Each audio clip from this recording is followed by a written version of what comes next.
apa yang seharusnya kita lakukan Ustaz jika mendapati bahwa ada kekeliruan pada diri para ulama? Baik. Karena dia khawatirkan Ustaz ya, ada kekeliruan itu diikuti juga oleh umatnya ya, atau umat Islam ya, Iya. secara umum, dan kriteria ulama yang seperti apa yang tentunya harus jadi apa istilahnya panutan bagi kita Ustaz. Pada Ustaz. Baik, Masya Allah.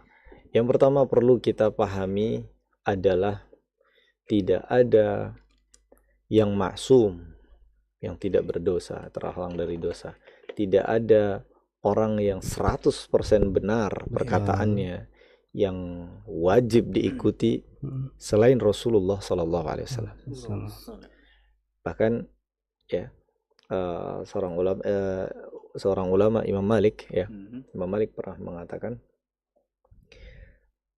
perkataan seluruh manusia bisa ditolak atau bisa diterima kecuali perkataan ini.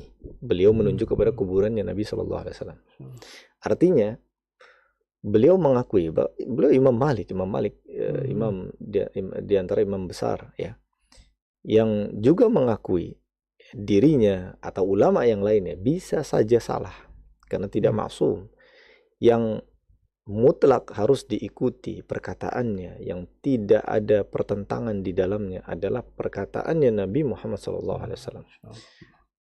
Nah, maka dari situ kita bisa ambil sebuah pelajaran. Imam Syafi'i juga pernah berkata, ya, bahwasannya madhab yang benar adalah madhabku. Artinya gini, ketika ada madhab ataupun perkataan ya riwayat yang benar, maka itu adalah madhabku. Maksudnya adalah Imam Syafi'i mengatakan ya kalau punya beliau, fatwanya beliau, pendapatnya beliau salah ya, maka beliau ini berpegang pada pendapat yang benar.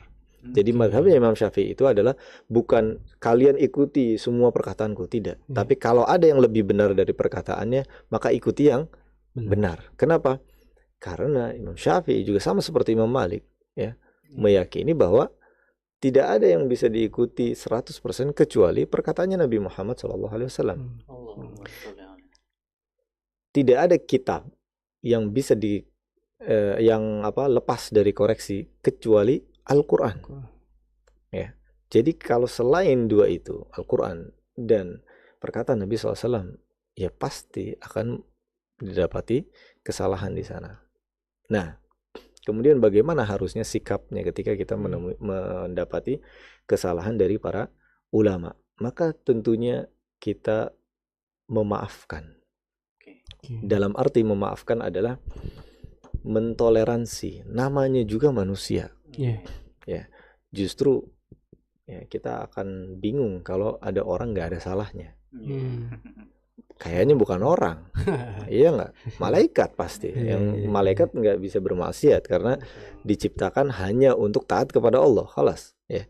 Tidak ada permasalahan di sana. Tapi kalau selagi manusia, maka pasti ya ada. Maka sikap yang paling tepat bagi seorang mukmin, seorang muslim kepada para ulama yang barangkali ada kesalahan, itu adalah memaafkan, dalam arti tadi ya, memaklumi, karena mereka adalah manusia juga. Kesalahan pemahaman dalam misalnya hadis atau riwayat dan yang lainnya itu adalah suatu hal yang wajar. Yang penting tadi balik tadi kepada adab-adab kita kepada para ulama, tidak mencela, tidak memusuhi, dan tidak menjadikan kesalahan tersebut bahan untuk kita lari dari mereka.